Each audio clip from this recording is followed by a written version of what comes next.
I trusted him with my life. I trusted him with my grief. He stood beside me as the dirt fell on my wife's coffin, swearing she was gone forever. 5 years later, I unlocked my front door and heard her laugh inside my house. That was the moment I realized my best mate hadn't just buried my wife. He buried the truth with a .I in Australia. We like to believe mateship means loyalty till the end. That a best friend is family you choose.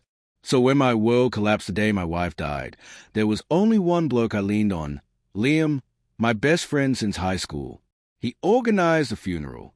He held my shoulder while I cried. He helped me bury the woman I loved more than my own breath. What I didn't know was that grief can blind you. And the people closest to you sometimes know exactly where to hide the knife. The day my wife died didn't feel real. It felt staged, like I was standing inside someone else's nightmare, waiting to wake up. The phone rang just after dawn, that horrible hour when the world is still quiet and your guard is down. A calm, professional voice told me there'd been an accident on the Prince's Highway. A collision. Severe impact. They said her name out loud, slowly, like it was a fragile thing that might break if spoken too fast. Sarah. My Sarah.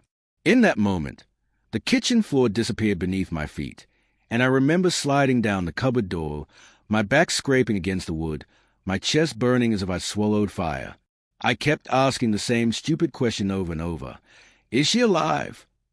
Even though the silence before their answer told me everything I didn't want to know. Liam arrived within 20 minutes. I don't remember calling him, but somehow he was there, wrapping his arms around me while I shook like a leaf in a storm. He smelled like coffee and aftershave, solid and familiar. I've got you, mate, he kept saying, his voice steady, grounding. I clung to him because I didn't know how to stand on my own anymore. He drove me to the hospital, spoke to the nurses, filled out forms I couldn't read because the words kept blurring together. Every time I tried to think, my mind slammed into the same brick wall. Sarah is gone. Sarah is gone. Sarah is gone. They didn't let me see her. Too badly injured, they said. Close casket. Liam backed them up straight away, putting a hand on my shoulder, leaning close so only I could hear him. You don't want that image, trust me, he whispered. Remember her the way she was. His eyes looked wet, his face tight with sympathy, and I nodded because nodding was easier than arguing. He was my best friend. If anyone knew what was best for me, it was him. The funeral happened 3 days later, under a sky so blue it felt cruel. The kind of Australian spring day Sarah would have loved. Sunlight filtering through the gum trees, magpies warbling in the distance. People kept telling me how sorry they were, how strong I was, how lucky I'd been to have a love like that. Their words floated past me like smoke. I stood beside the coffin, staring at the polished wood, trying to connect it to the woman who used to dance barefoot in the lounge room and steal chips off my plate when she thought I wasn't looking. My hands were numb. My heart felt hollow, like someone had scooped it out and left nothing behind. When it was time to lower the coffin, my knees nearly buckled.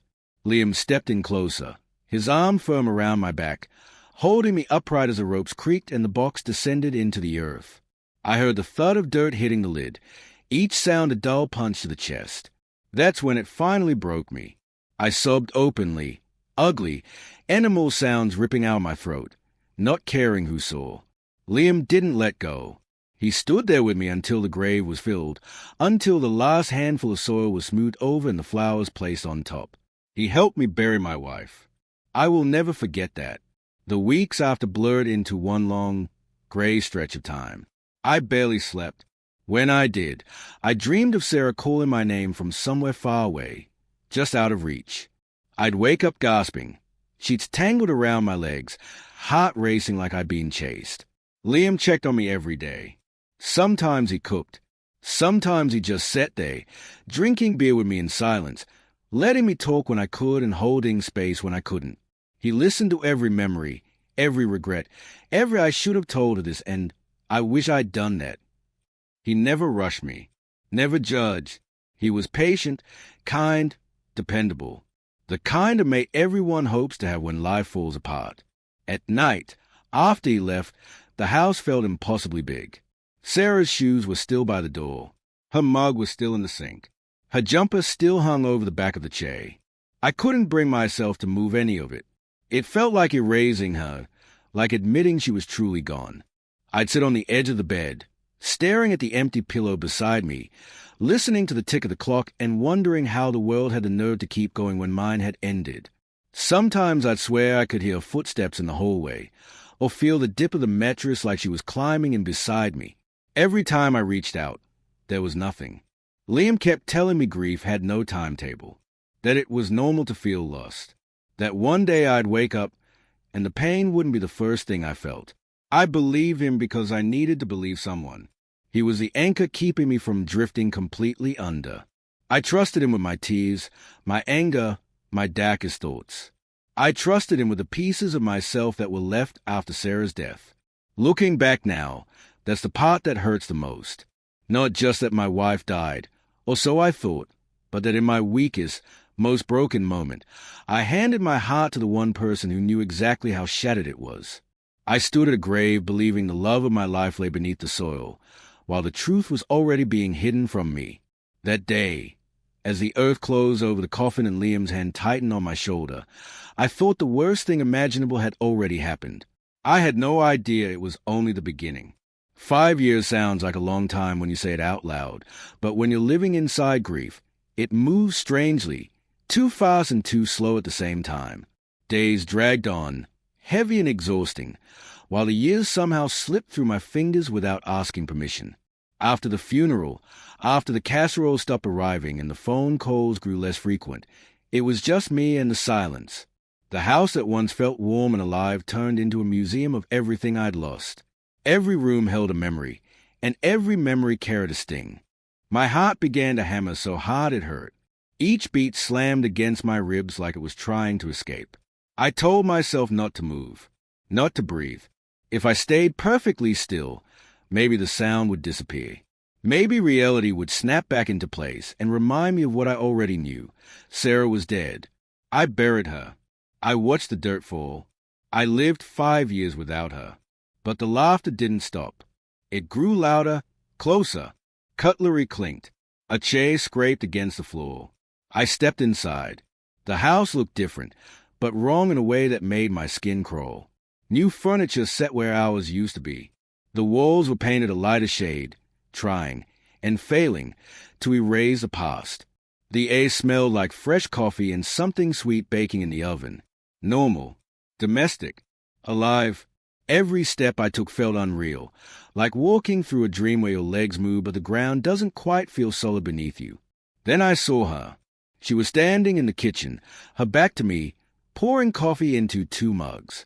Her hair was longer, darker at the ends. She wore a loose jumper and jeans, barefoot on the tiles, the same way she always used to stand. For a wild, impossible moment, I thought maybe I had died instead.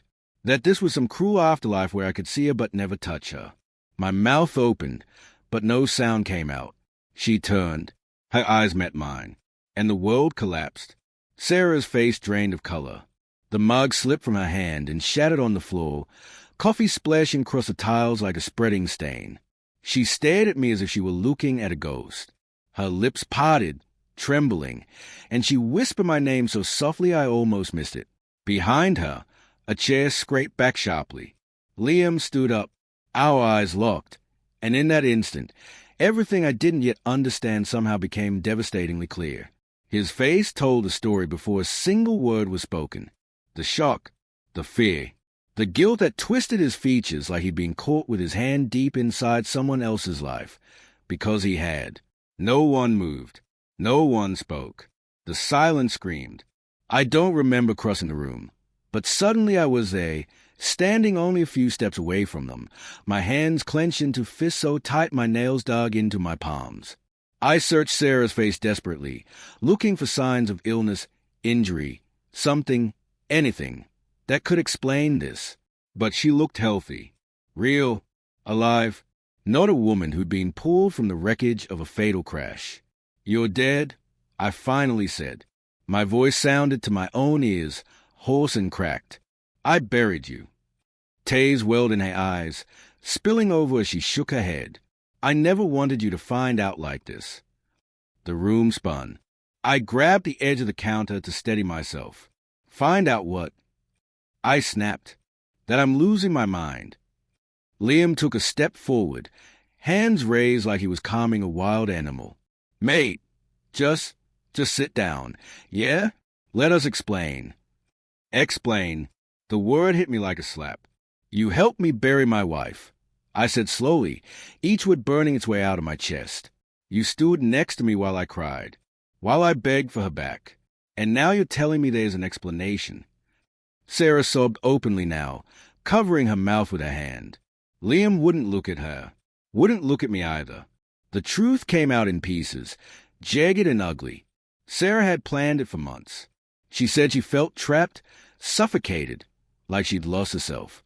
Instead of talking to me, instead of leaving like an adult, she chose disappearance. She found a lawyer who specialized in identity changes.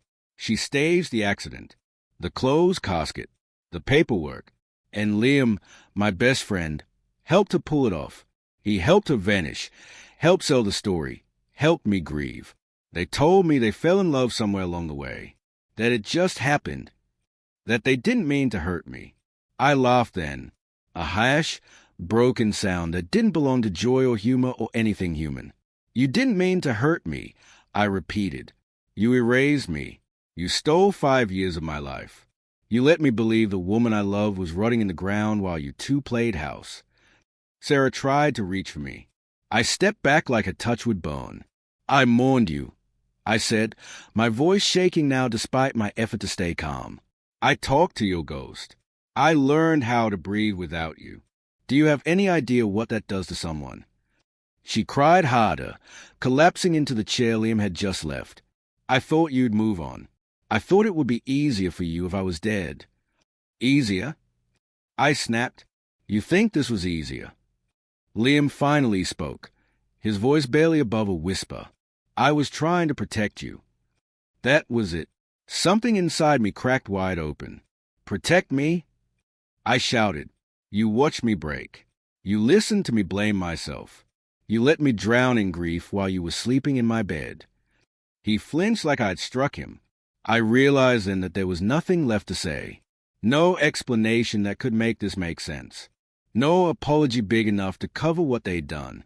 My chest felt hollow again, but this time it wasn't grief. It was something colder, clearer. I turned and walked away. Neither of them stopped me. As I stepped back out into the daylight, my legs finally gave out. I collapsed on the front steps, gasping for air, my whole body shaking like it was rejecting reality itself. 5 years of grief crashed into 5 seconds of truth, and the impact was unbearable. I had buried my wife once. Now I understood something far worse. She hadn't died. She had chosen to disappear, and taken my best friend with her. Some betrayals don't just break your heart. They rewrite your entire past. That day, standing outside my own house, I realized the truth was finally out. I had mourned a lie, trusted the wrong people, and survived what should have destroyed me. They stole 5 years of my life, but they didn't get the rest. And this time, I walk away for good.